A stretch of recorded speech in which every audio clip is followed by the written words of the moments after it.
Hey, what's good, YouTube? Thank you for coming and watching another episode of Cipher Knowledge with Chrissy. Happy Sunday, everybody. Listen. I think this show came in at a perfect time. I think the stars aligned for this episode. I mean, we booked it a couple of weeks back. And I remember joking and laughing. It was like, oh, it's on Pi Day. It's on a math day. Woo. And then that third stimmy hit. And I was like, oh, yes. So all the stars aligned. And I want to welcome my man. Well, we're going to call him Rico since that's what he's got up here. Rico, please introduce yourself to the viewers. Hey everybody, I'm Rico McPherson. This is my first time on the show. I don't like to be on camera. I swear I hate it. And so, if I'm here on camera, it's something very important to talk about. And this is like me facing my fears and really pushing myself to grow. So I guess you could put it like as if I was to go streaking on a football field in a middle of the Super Bowl. So that's what this is to me, and just pushing myself to grow and talking about a subject that's really important. So who am I? I'm a veteran. I'm a former medical professional. I'm also an entrepreneur. I'm into financial services and real estate. And I also like to help people, give blessings, and the greatest blessing that I could give anyone is knowledge. That knowledge that really impacts generations. So that's what we're going to be talking about, is things that really can be really powerful. Absolutely. Listen, I have to say, you by far are my number one guest when it comes to prep work. So I am usually pretty good about sending out questions before the show. If you're kind of a veteran on a podcast, then, I normally don't send any questions. But I will tell you, the front end work that you did and you sent to me to make sure that we can provide this information to the viewers. I mean, if this is how you are with your business, like, I'm telling you, man, this is phenomenal. Like, guys out there that are listening and watching, he sent me a 2-page explanation and everything of what we're going to sit down and go through today. So I appreciate that. And I thank you very much. There's 2 questions that I always ask everyone that comes on. One's at the top of the show and one's at the bottom of the show. But the first one that I want to ask you is, what inspired you to get into, you obviously done a lot of other things, but what made you fall in love with the whole financial literacy and financial freedom? Where did that come from?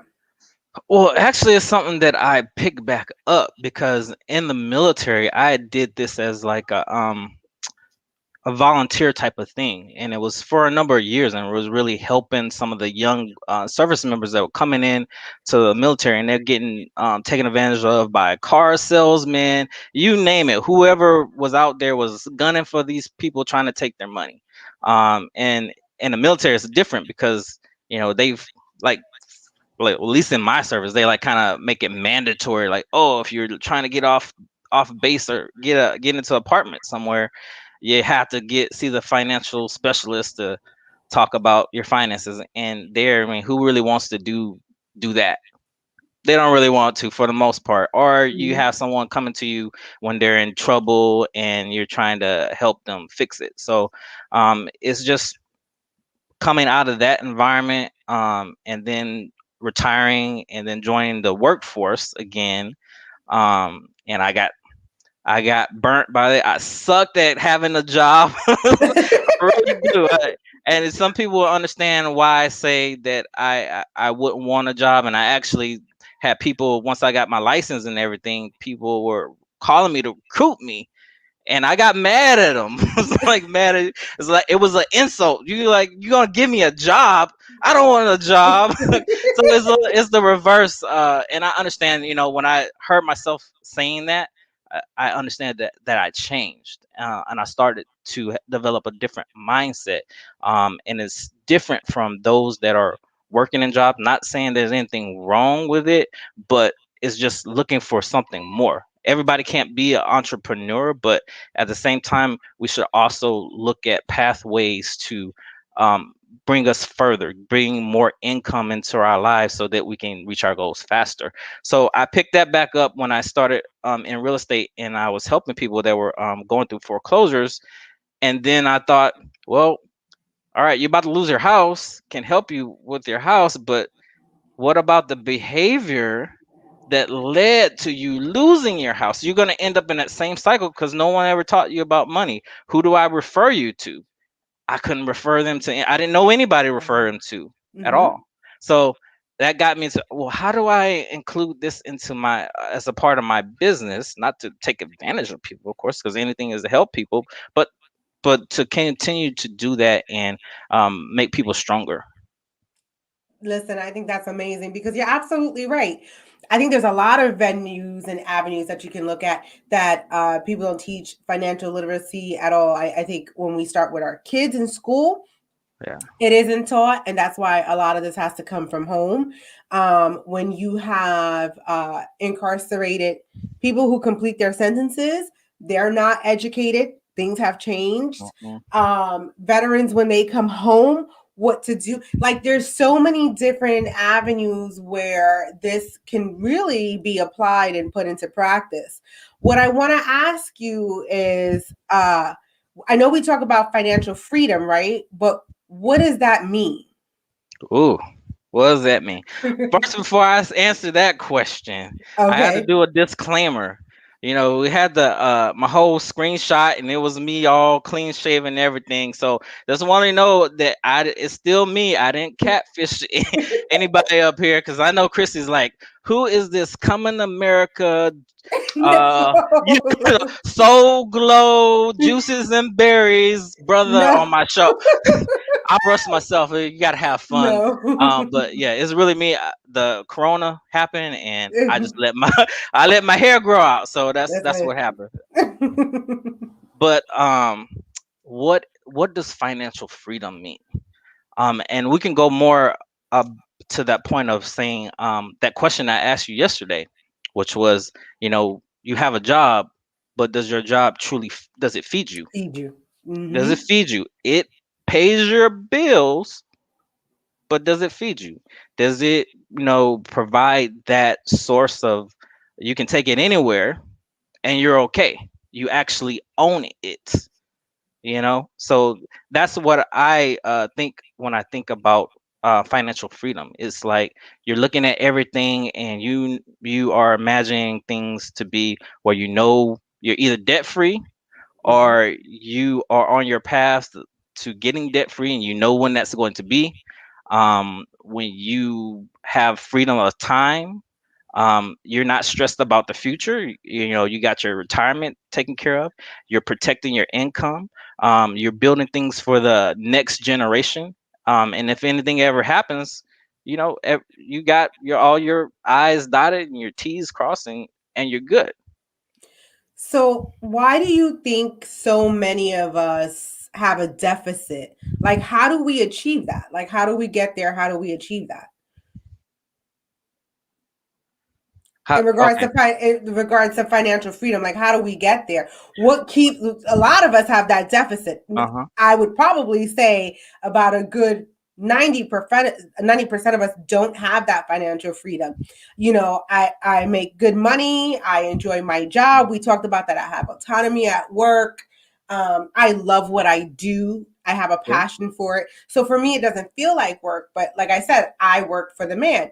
And there were some things that we talked about, Yeah, we and talked I about your thought, son. yeah, and we talked Yeah. about, and there was a lot of, I after we were done talking, I noticed a lot of places that I had resistance. And I Yep. and I and I said to myself, he probably walked away like she's just like everybody else I talk to, right? And and I know a little bit, but like how do we walk away from that fear, right? How do we walk away from that mindset of paycheck to paycheck? What is that like? How does that work look? What does that work look like? It's like that key word that's behind you, right? It's knowledge. It really is that knowledge. But you have to think about all those things that go into creating that barrier. Now, I picked up a good book to trying to help people and like break that barrier into thinking about when we think about money, because a lot of people when you say money they want to run. It's like it instantly brings up this fear, and it's there's a reason why, because you think about it. If you ever watch your parents, maybe they had an argument about money, but they didn't really talk about money. No one sat you down like, oh well, this is how money works, this is the situation that we're in, this is how we pay bills, all that thing. So we're not used to having positive conversations about money. So when you go and try to help someone, and what I do, and like you as a dealing with people that's dying, right? Mm-hmm. You get different emotions. It's the same thing. And the first emotion that usually that I get is fear, or you get suspicion. Oh, you're here to sell me something, you're here to take my money. Like, no, I just want to have a conversation. And people get mad. I never experienced this in anything I've been in my life, in the medical field, anything where people get mad for you trying to give them knowledge. I'm like, we you got some melanin, you know I Yes. mean, really, Mhm. we are some oppressed people, Yes. right? And Yes. so for me to think about at our ancestors, they were beaten, killed for trying to get knowledge. And then here I am in a position, in a profession, trying to give people knowledge for free, and they're getting mad at me and they don't want to hear it. Like, I don't want to hear what you got to say. To me, I'm like, I don't understand it, but I know where it comes from. And I Gotcha. picked up this book from it was a financial advisor, uh, good brother, and he just came up with something very short and concise that just gives people simple things about money. And I'll just read real quick an open of what he said. He said, "Parents, I love mine immensely. I can say without a doubt that I know they raised me and my two older sisters to the best of their ability, which was pretty darn good if you ask me. They made sure that we were exposed to the arts and culture and had access to great education and taught us how to love and care for our neighbor, amongst countless other sacrifices they made. I'm thankful for all these things that they did for us and couldn't have asked for them to do more." Well, maybe that's not entirely true, he says. As I've gotten older and more exposed to the world, I realized that the only thing I wish my parents would have done for me growing up was to have had that talk. He's like, not that talk. I'm referring to the talk about how money works, how to invest it, and how to protect it. So, he's acknowledging as a financial advisor that problem that we come into contact with in this profession, is that people don't want to have that conversation. It's just, if you think about financial literacy, Mm-hmm. or financial illiteracy, it's like an epidemic. Um, it's the thing that we're dealing with that prevents us from growing. Because if you think about it really and truly, if people were more financially aware earlier, that would just change the structure of a lot of things. Like we talked about your son, and he said to you, you said you guys got into an argument and said, oh well, I don't want to ever work for anybody. And I was like, you're dang right, that you're right on, brother. And you know, people his age, I never hear them say that. I mean, Mm-hmm. they're concerned about other things, video games, popularity with their friends, or getting their first job, or driving a car. They don't say, hey, let me learn all these skills so I never have to work for anybody. And that more goes into, the fact, does your job feed you? Are you learning those skills that can make you money? I mean, and Right. not just active income. I'm talking about passive income that you got when you're sleeping. I mean, Sleeping. and I know Mm-hmm. this like blows some people's mind, and it's like I'm talking some matrix stuff out here. The red pill versus the blue pill, and it's like, okay, well, which one are you gonna take? You gonna wake up, or are you gonna just stay believing what you've been told all your life about Mm-hmm. money, and that it's complicated, and the poor can never get wealthy, the rich are born with all this money, and you know they struggle too. And there's some things that I've noticed as I've begun on that path and started to network with different people, you change your network and Ah, things start yes. to happen. Your mindset starts to change. You start to grow. But what I see a lot of times is people stay in the networks that they're comfortable with, because we like to be Right. comfortable. We Mm-hmm. don't like to be uncomfortable at all, and so people that seek that comfort and they don't go outside of it, they never grow. And that's what happens to money. If you're not taught in high school, you're not taught in college, you're not hanging around friends that are talking about it, what are they doing? They're buying all this stuff, and you don't learn those habits that's going to lead you to success. You get into this cycle of going job to job, living paycheck to paycheck, because you think it's normal. It's normal Right. because everybody is doing it. You don't Mm-hmm. know anything different. And then there's this other world out there. I'm saying it really is like another world with people that work from home. They doing their own businesses, and Mm-hmm. they're not punching the clock. They own their job. And it's like a lot of people are scared of failure, Yes. really scared of failure, but that's a good thing. Do you think, Yes. like, it's not how many times you fail, it's when you don't get back up that matters. You got to get up, you got to learn from your failures. You can't just be uh chained down by your fears of what you don't know and what you Right. think is too much above you, and you never aspire to do anything different. So that's why I say about a difference between an entrepreneurial mindset and a Mindset. job Mm-hmm. mindset is that you're as a job mindset, you're depending on a job and thinking it's going to take care of all your needs, when a lot of times it does not. And then you have to see it, and Yep. then you go into the things that we're told growing up. Everybody says, what? Get your education Yep. and get a good job and everything's Yes. going to be fine. But Mm-hmm. that really true? We just had Corona. That 2020 Look, was like the yes. worst year ever. And Yes. it should have taught us a lot of things about jobs, a lot of things about skills, and a lot of things about money and resiliency, right? Yes. Listen, so I want to get back to a little bit of what you spoke about. And you made me, like, I guess, trigger something in my mind. So I definitely never learned from my parents finances, what money looked like, what I should do with it, or anything like that. Um, I mean, I can go back to a couple of stories when I was getting ready to purchase my home. I had owed a medical bill, and it was like $10,000 for giving birth to my last son. And I was working out a deal with the attorney that had the credit, that was, that had the credit line, the collection from the hospital. And I didn't want it on my credit report because I knew that I was getting ready to purchase a home. So that was not something I wanted on my credit report.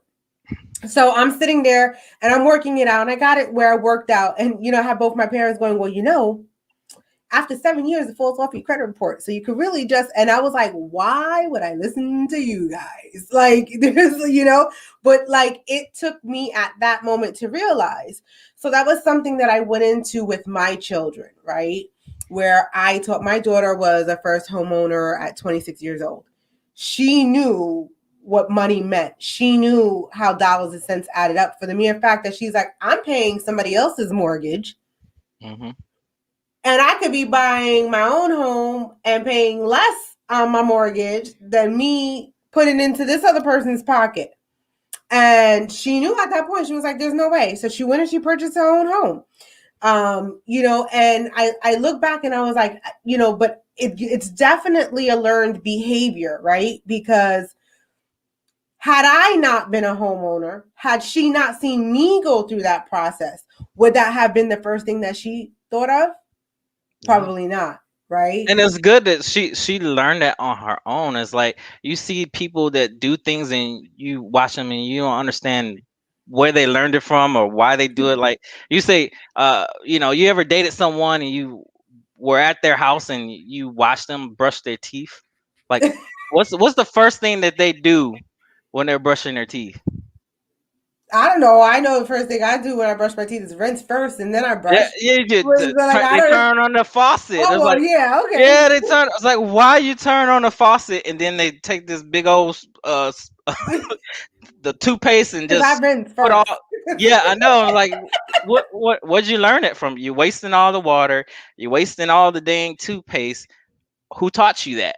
So it's the same kind of thing when it comes to the things that, I'm not going to blame everything on parents. I'm not here to do that, but I'm just saying it does have some impact. It stays with you, and there's some people that at some point in their lives they break out of that, whether it be because of something they came in contact with their job and they learned better, or they fell down hard and then they had to learn the hard way how to pick themselves back up. It's like, okay, well, now I'm forced to learn about my money and how to manage it. But as I said before, people run from that conversation, and I could put it, let me get personal.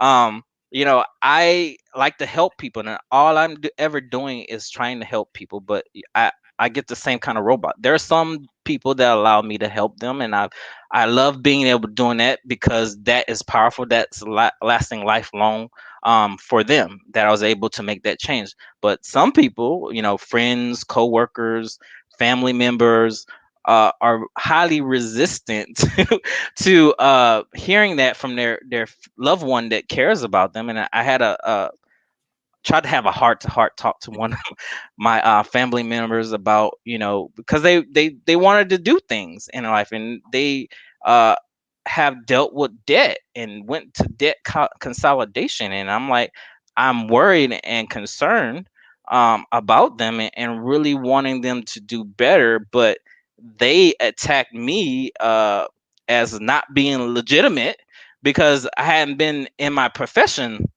long enough, saying, "Oh, well, come back and talk to me 5 years, and then you can tell me about money." And then, I try to not get, really upset about that, because most people, I don't care what they think, but when it comes to your family, that means a lot, and it kind of hurts. But I had to let it go. Listen, family is going to be the first one, so don't even let that touch Yeah, you, because I think that's with anything that you do. My podcast, my family are the last to get involved in exactly. anything like that. So anything that you do, I remember seeing a meme one time where this guy was like, "Oh, I got the job," and everybody was like, "Hey," and he's like, "Hey, I started my own business," and everybody was like, "Oh." Like, so it's kind of like, I don't know if they feel like you're growing more than That was they on my are. page. That was your page, you see? Like, yeah, there's like some kind of competition with that, and there really is Yeah. not.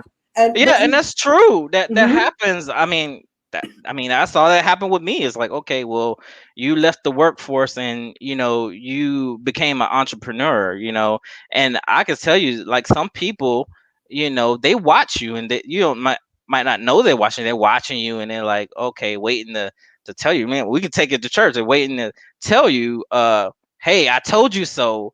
How's that, not having a job working for you, and some people, that you make it, and they need to see it. They need to see yes. you, But going around with. even if they see you make it, Yeah, there's still something else that you didn't do, that you did, that you didn't tell them about. There's always yeah, something, But yeah. I wanted to ask you. So when a client comes to you, what's Hmm. the first thing? Like, because I'll tell you what I think, but you're Okay. the professional. I'm not. I'll just give you my opinion on this whole stimulus and this tax return. I feel like this is money that you are not expected, right? That you weren't expected to have, even your tax return. You never know what you're going to get back till you file, right? So these are Right. all finance, actual income that's coming in, that's cash, that you don't know what's coming in. And I always feel like I tell people all the time, like, that's the money you invest, right? That's the money that you take and flip. That's the money, because it's not counted yet, because Hmm. you don't know that it's coming and you don't know it's there, right? And then so that goes to the fear of people starting their own stuff. Like, they really think, like, even when it comes to buying a house, like, let's say you're getting $4,000 back in a tax return, you can put $4,000 on a home and purchase a damn home, right? So what is that first thing that you tell clients when they come in, when they're getting ready to work with you and gain some knowledge on financial literacy and freedom? What's that first step? Well, I'll say about the stimulus is one thing is you can't, just depend on the government that the government's going to save you, because that's not true. The government's not going to save everyone. We have to save ourselves. And the biggest thing is just starting that conversation. I told you people putting that wall. So it's breaking that wall down and actually having just a conversation just about where they want to go, because everyone's goal is different. And solutions might differ, for each person. But usually it's debt. People are in a debt. It's like, okay, well, how do we get a debt? We start with doing an analysis of where you're at. Let's talk about everything. I'm not, trying to be all up in your business, but I need to know things to help you. And so we can put it all in a system and get you to visualize, because a lot of times people, they want to do better but they don't know how to do better, and they like, okay, one day I'm gonna do better, but they just keep it in the back of their head. They're not visualizing anything. And so when you visualize things, we're talking to some science, Mm-hmm. things start to change. And when I think about like friction, the concept of friction, and you in science, you put enough friction on, dry wood is going to cause a fire, right? Same kind of thing. When I'm talking to a client, I want there to be less friction as possible, because that the friction is what creates that barrier when you're talking about money. Friction being frictionless means that we're actually moving forward. There's no barrier, and we're moving forward to really talk about things and actually get somewhere with the money. So we do analysis, we look at everything, and we talk about how do you build your foundation. And part of that foundation is income protection, or otherwise known as life insurance. And that's another term that people, when people hear, they go running for the hills, like, like a big muscle man that has muscles on top of muscles, and you're trying to stick him with a needle, and he's running, screaming like a girl. It's like that. People, when you say insurance, people automatically think, oh, you scam, this and that and the other, and they don't understand the importance of insurance. And the importance of that is that it's protecting your income during your working years, so that if anything ever happened to you, your family is protected, and all of your asset, everything. Because it's like, if something happens to you and you're in a two-parent household, or if you're in one-parent household, what happens to your child? What happens to everything else? Well, I'm just gonna leave it to whoever.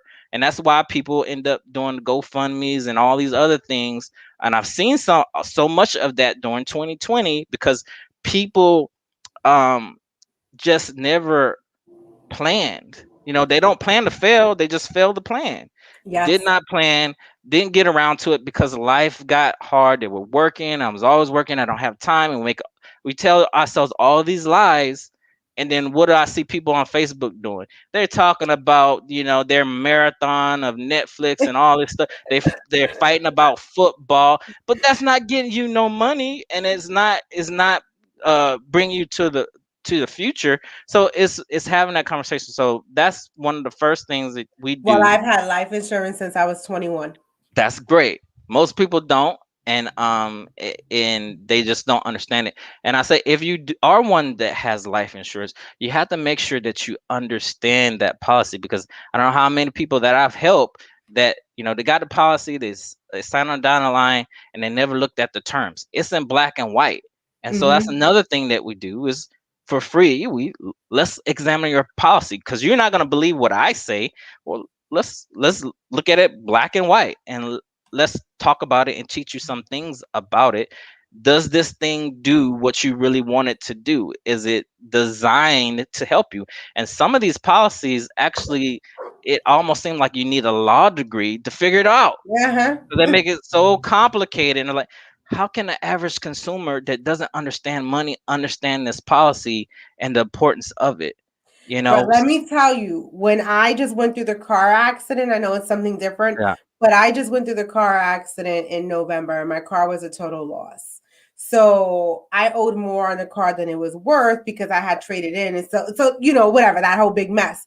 But I made sure I purchased gap insurance, right? Like I Mhm. make sure I got gap insurance. And I made sure I got the best gap insurance because there was something like about $9,000 in the car that was still like not covered by my loss. So I'm like, am I really gonna have to pay this much? But they made me go through hoops, like, and it was so frustrating because I just got the gap insurance. The guy at the dealership said you should get it because it's this, and that's all right. Just put it on. I'd rather be safe than sorry, right? That because that's what I do. Yeah. But as I'm going through the whole process, they wanted like 13 different documents, a vial of blood, my firstborn. Like they wanted all this stuff from me. And then at the end of it, at the end of the conversation, she says to me, oh, and by the way, it's not guaranteed that we're going to pay the difference.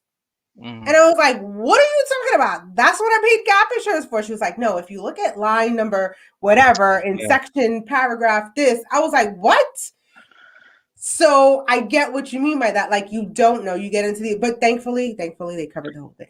Yeah, So and that's what? why people don't. That's why people don't trust insurance agents. I can understand that because there are some that are in the financial services industry that aren't doing the right thing for their client. And there's no law that says that you have to do the things that are in the best interest of your client. So that's why you have to be very careful that the person that you're consulting has your best interest and they have a track record of doing the right things for their clients. And that's what I do. We pride ourselves on the things that we do to help our clients. It's not about trying to get a commission because people can get a lot of high commissions for selling you the wrong thing. They're not concerned about you, they're concerned about Right, themselves. with themselves, right? Right. So So we that's talk, yeah. yeah, that's all a part of it. The life insurance, the saving, That's what I was gonna ask. emergency fund, 3 6 Wait, months. let's go back. Yeah. Yeah, let's Back do it that. up. Let's back it up, right? Yeah. Explain to everyone what the difference between your 401k is and an emergency fund is. Because I feel Okay. like sometimes some people, and I know, and I'm speaking from experience with my family.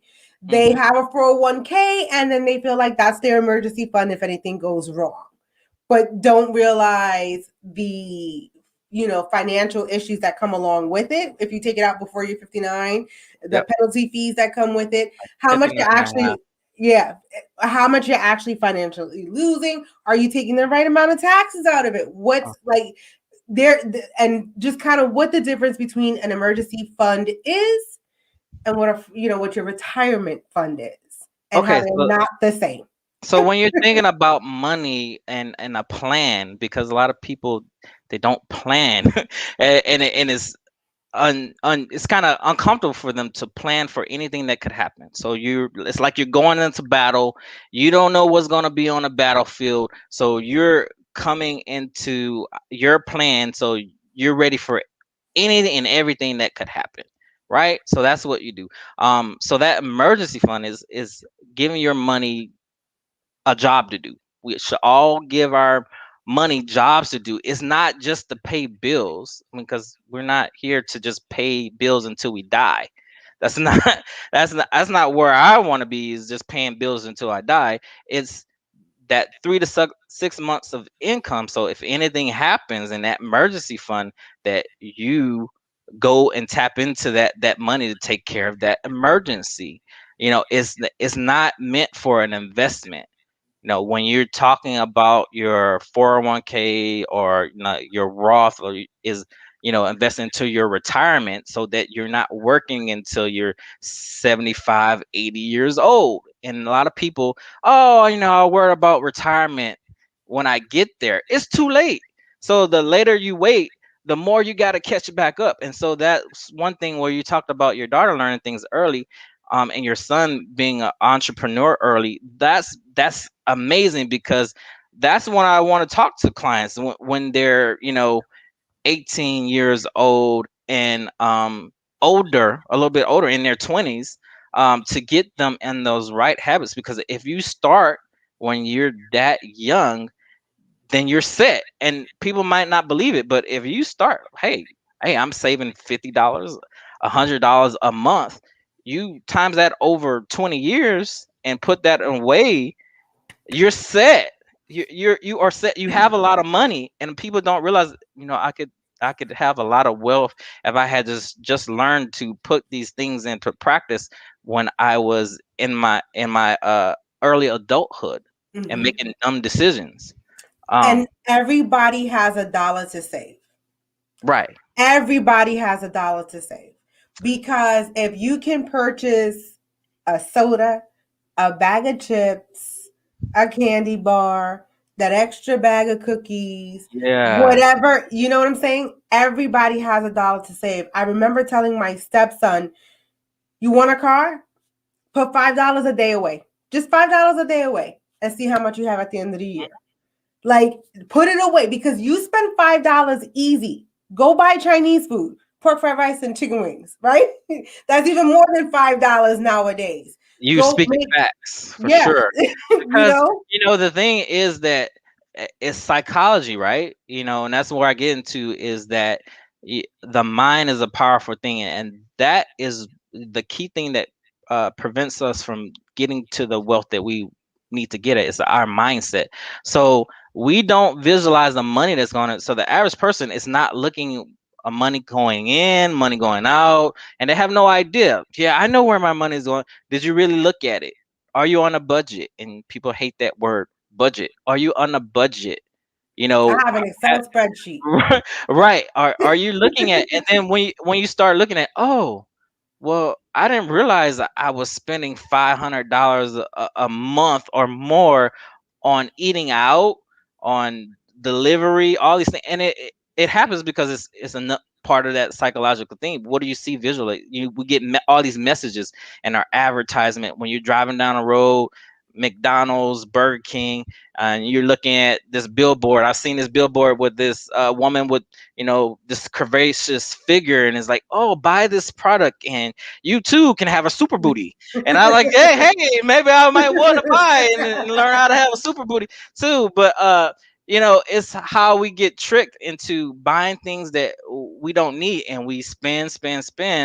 But where do you see billboards that say save, save, save? It's not sexy. You don't see people advertising that, and there could be conspiracy theory, reasons why um that is the way that it is, and why we don't Because it's a uh consumer driven world. yeah, we Like, don't buy we don't put any value on financial literacy in our education, and it's one of the most important skills that we need to have as a survival skill as an adult. It absolutely. truly is. It means everything. Because money is a tool, but when you don't have enough of it, you're scrambling to make ends meet, and you can't do much of anything. But to your point where you said everybody has some money, people will say, I don't have money, I don't have the time, and they won't make the time. Well, look at your money. Look at where you can save things, and learn to be frugal. We go more based on what we want and not what we need. What are my needs? What are my Yes. wants? Can I like put the X mark on some of those things that I just want and save it to later? And you could find savings of $100, $200 or more. Stop eating out. Stop, It's cut that out. simple. Yep. Pull that plug on that cable. Did that, You been know, there, did that. Yep. exactly. What other things to do? Find out how you can save money on your car insurance. Find out how you can save money on your renter's insurance. On Do you all the even things have you pay renter's for. insurance? Exactly. Those types of things. You're finding ways where you can save money and living. I mean, live like you poor, like you dirt poor. And it's those that somebody Yeah, said no no cable. cable. I Uh, don't have cable. I but don't. yeah, and some people don't know what it means not to have it. I mean, but do you really need it? No. And that it takes away from the things that we need to be focused on. And that I've networked with some amazing people that have built their businesses, whether they joined a business that's online or they have their own business. And I've not met one person that didn't have this trait of lifelong learning. They're always reading books. They're always networking with people, and not just people that are at their level, people that are above their level, and they're learning things from them. And then it's different when you're gonna. I don't know if you know much about like Clubhouse, but Yes. people in there are talking about exactly what we're talking about, and it's normal. It's not people look at you like, you know how you go down like, you ever been down an aisle in a grocery store and you smell something and like somebody just really did it. I'm like, you nasty, you know you did it. But You ain't want nobody you saying know nothing. You right, just right, you know, some when someone mentions something and it sounds strange, they look at you like that and like, did I say something strange? They just don't understand it. They cannot yeah, comprehend it. And it's like people that are in that space, we all speak the same language. It doesn't matter what business that you're doing. You're the um same mindset. It's the right. mindset. Like you said earlier, if you so I will it doesn't have to do with the money, but it does have to do with how I grew as an individual. Uh-huh. I got pregnant at 14 and had my daughter at 15. I say that very often. It's no surprise, and she has made me the woman that I am today. So, but the people that I was hanging around when I got pregnant were, the street dudes and the kids cutting out of school and all of that. But the minute that I had her, I knew that I had to do different and I had to be different because I needed her to be different, right?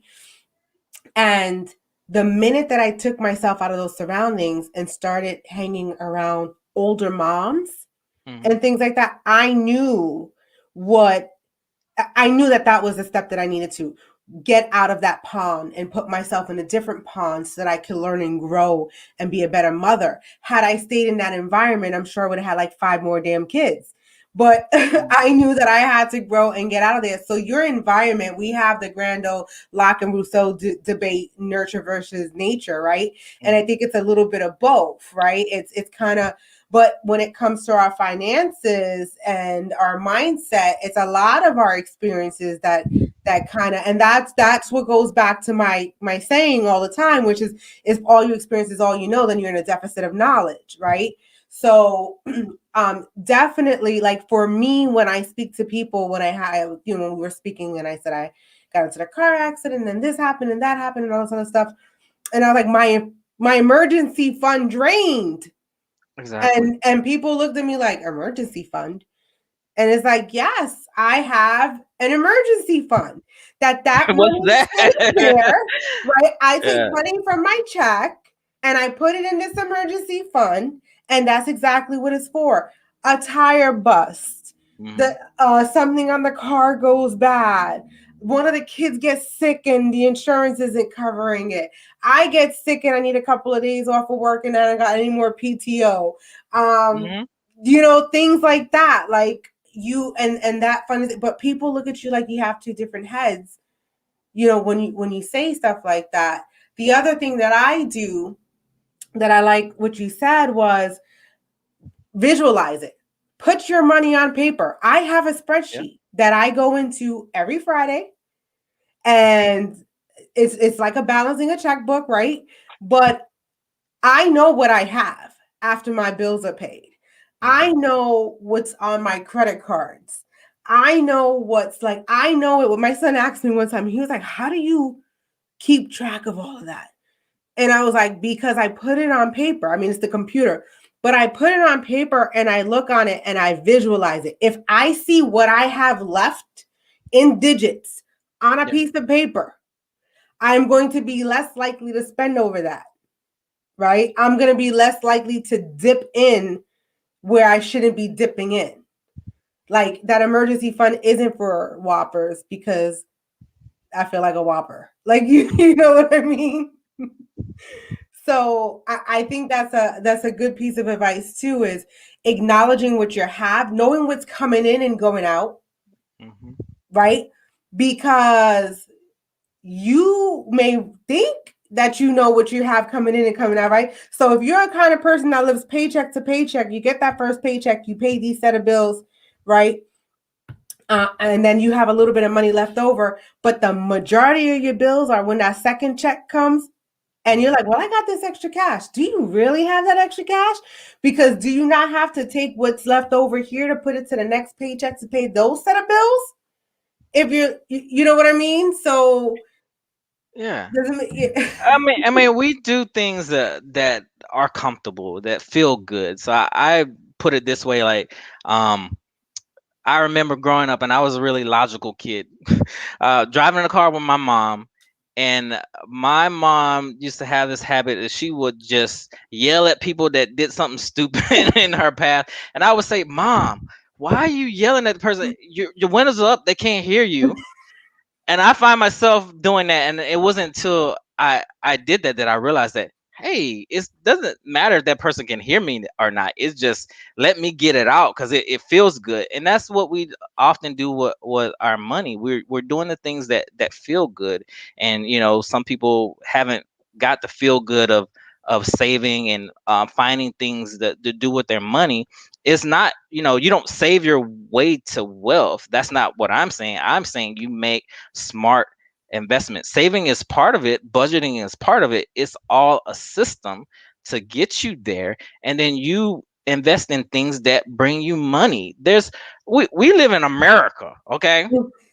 For real, we live in America. So there's no in this country, there's so many ways to make money, but we're not using our brain to do that. And when I mentioned about multiple streams of income, active and passive income, there are things that do that for you, but a lot of people will immediately say that S word, scam, it's a scam, just because they don't know, they're not informed, and they go based on what their buddies, oh, my buddy tried this and they failed. Well, why did your buddy fail at that? Because their mindset, they thought it was going to be easy, quick, and they're just getting money. It doesn't work like that. Who starts up a business and it's going to be easy? A lot of businesses that start up, they fail. So it's just like any other business. It's not that it's a scam. I'm not saying that there aren't some that are out there that are scams, but there's people that are becoming wealthy based on doing that. That's bringing them income. Maybe they worked a job and they built up this side business that's bringing in extra income until they were able to surpass what they were getting at that job. Because I don't think that people that work jobs, they're paying you what you're worth. Are you worth $25 an hour? I don't think so.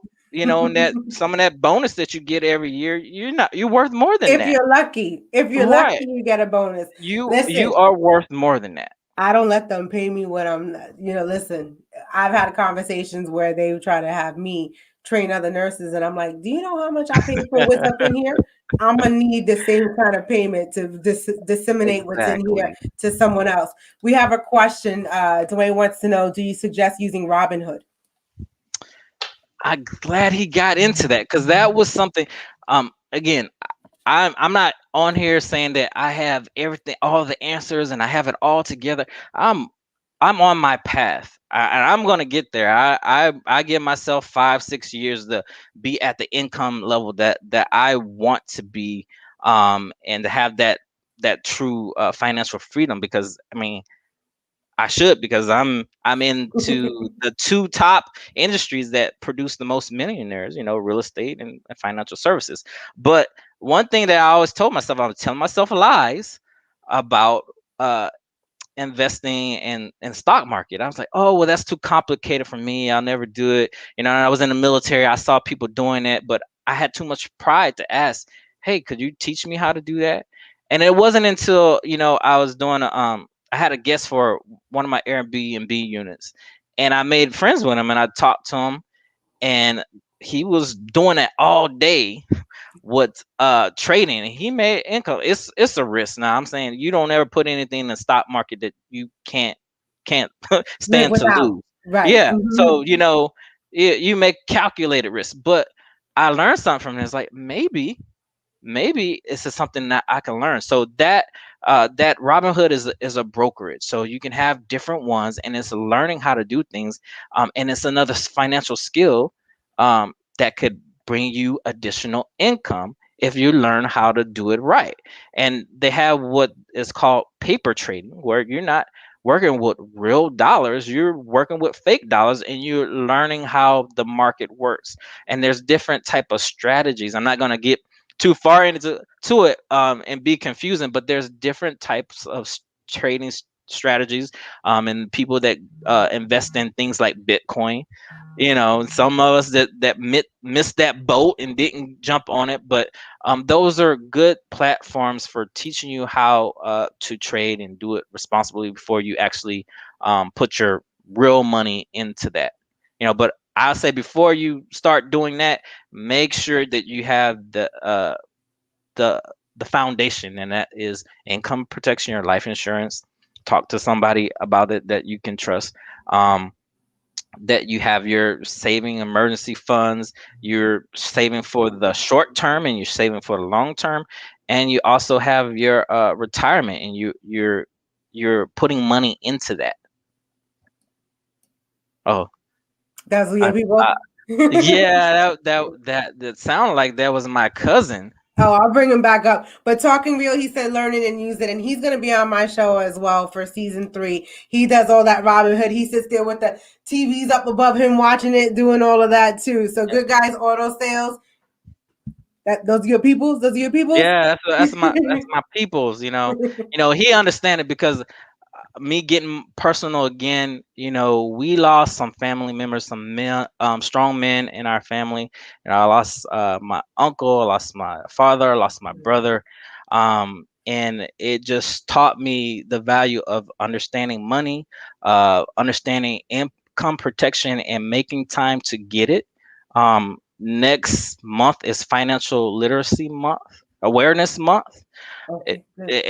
and we dedicate a month for that because it's important in our society to learn that, and everything I do is to be able to give people that knowledge and that empower them to do better.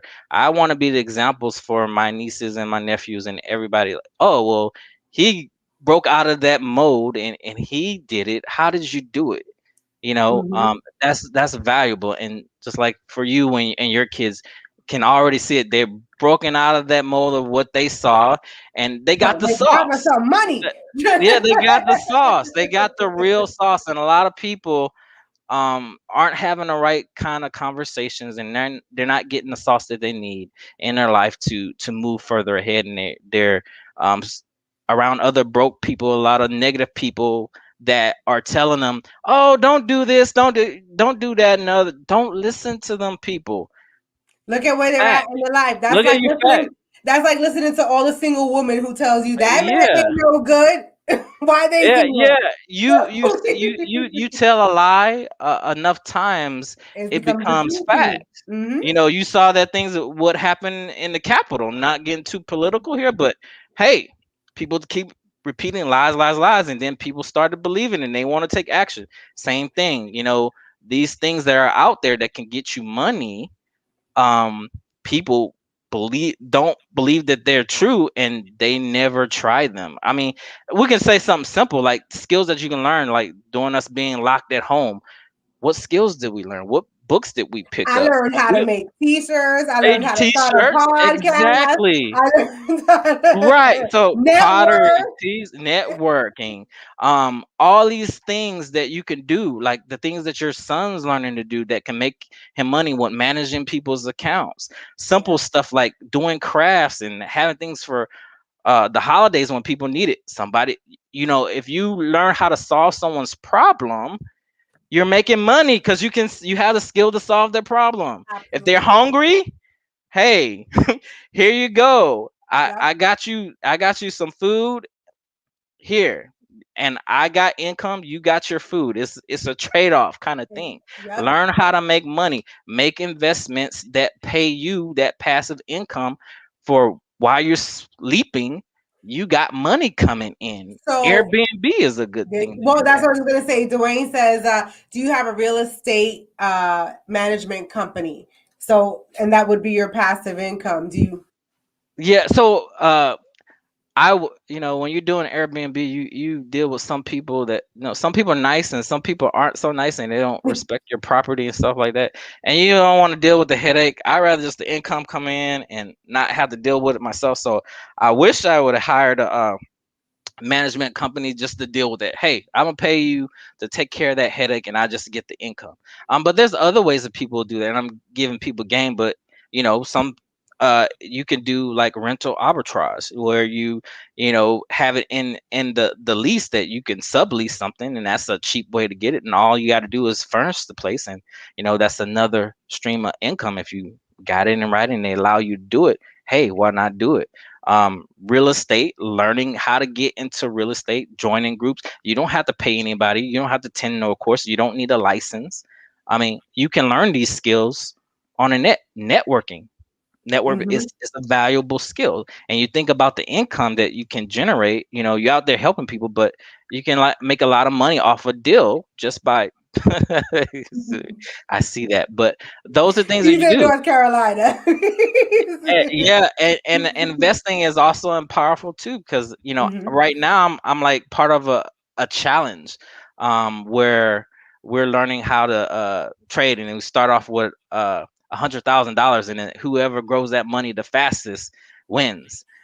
So it's very competitive, and I learned don't get emotional with your trades, but then you start to see that it's possible for somebody to make $10,000 in a day and on up. It's like, well, how did you do that? And I'm like trying to look at those numbers like, oh shoot, you made 10,000 a day. Some people don't make that.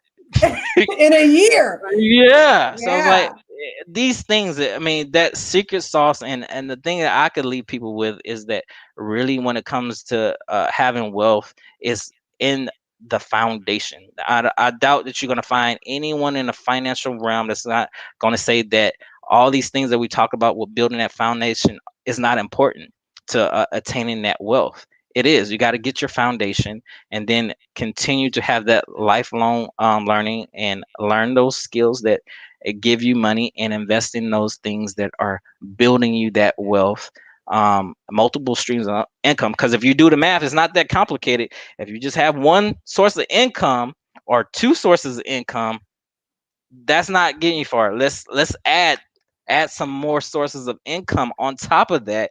And not saying you got to do that full time, but even if you did it part time, you get 500 extra dollars, 1,000 extra dollars to your income. What difference will that make in your life? You got to think Listen, about how you gonna answer my question before I even ask it?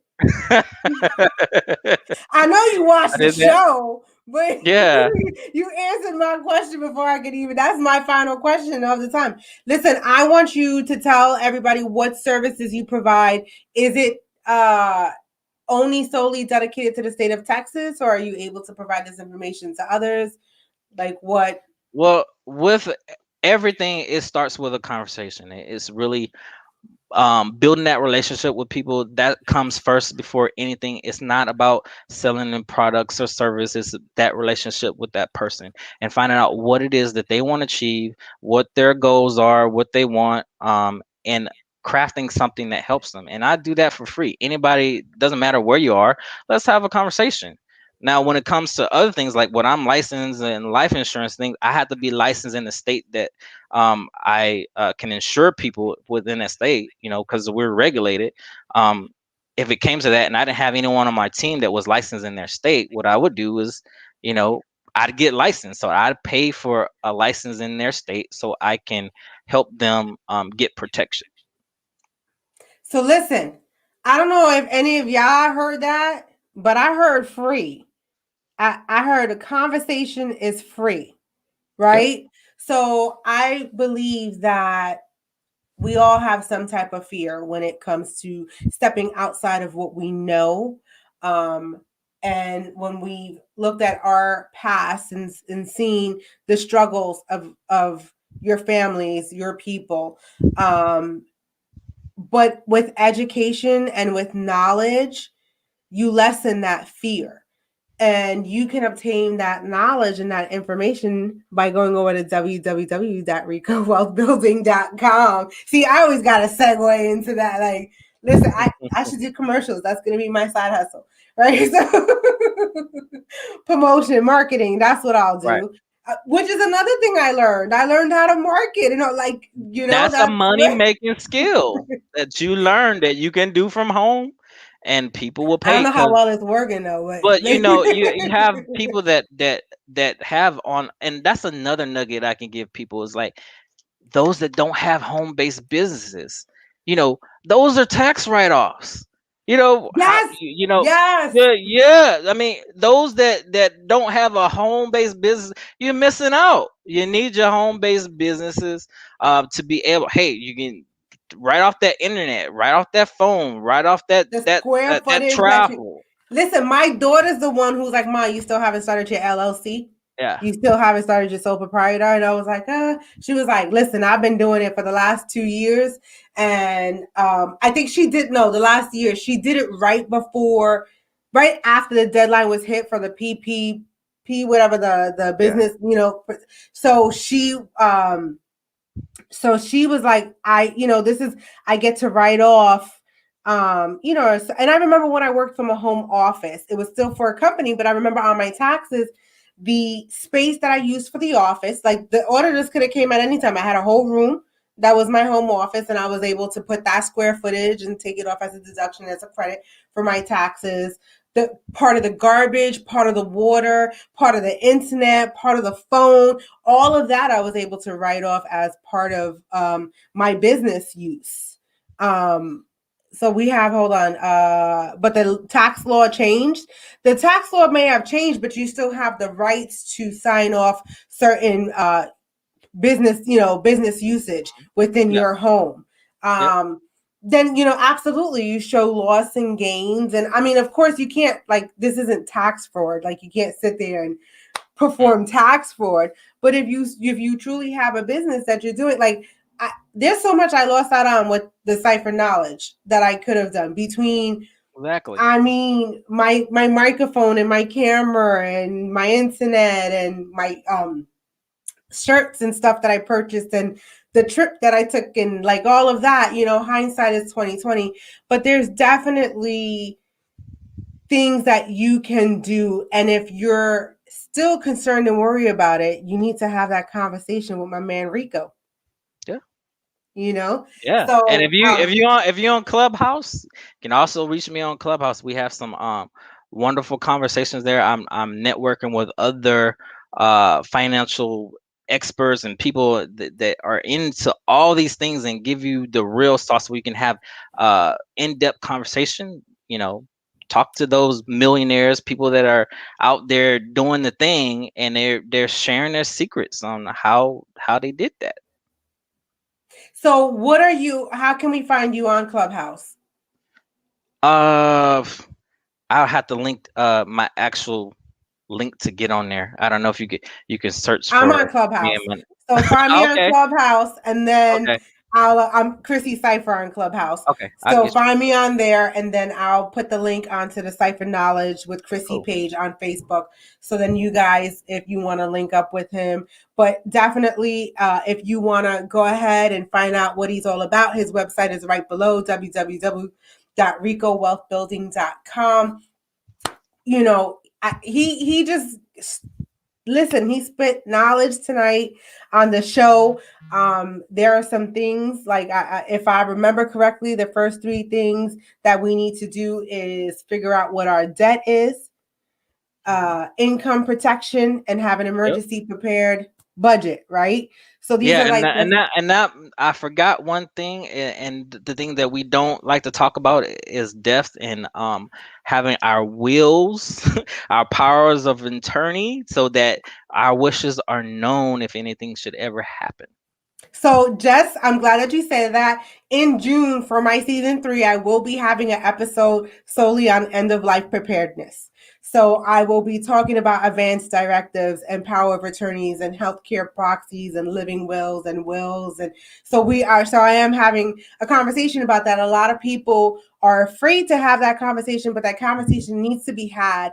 I know it firsthand by watching my hospice patients as I deal with end of life patients. I've seen kids, one say take him off the life support, the other one say leave him on, and then the doctor's with a moral, ethical dilemma on his Mhm. hands, because there's nothing in writing, or sometimes there is in writing, but there's still some ethical issues. Then nobody knows where the finances are, what was going on, anything like that. So it is really important um, to have that all lined up. So, I mean, listen, you guys got a little glimpse into season 3. Shh, that was supposed to be a secret.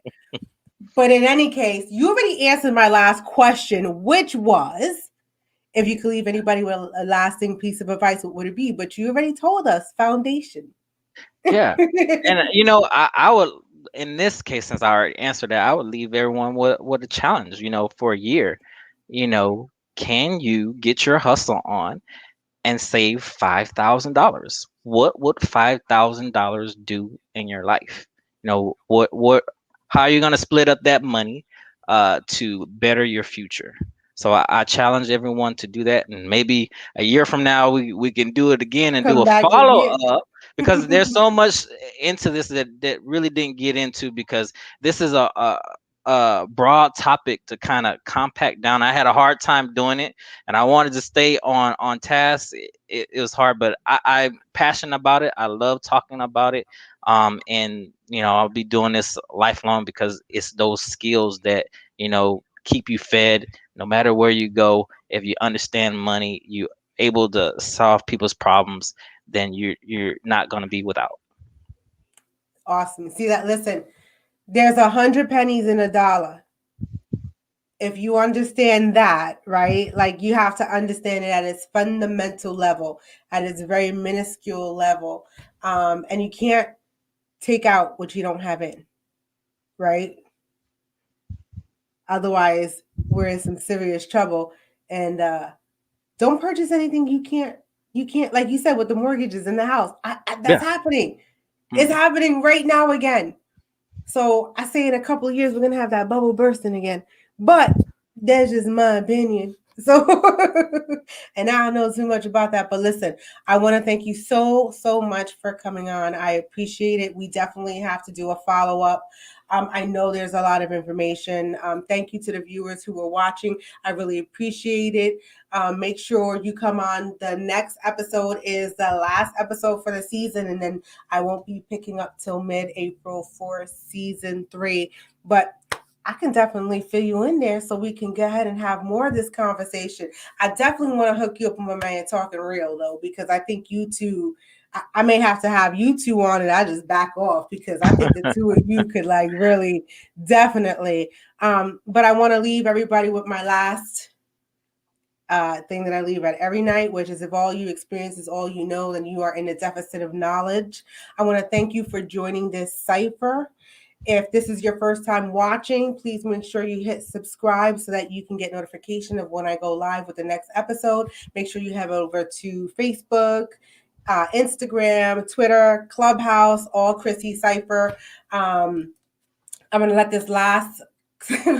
What? Season 3 in April? Yeah. I need some time, brother man. I need some time. I got to recoup, right? But again, like I said, thank you so much for coming on. Don't go anywhere.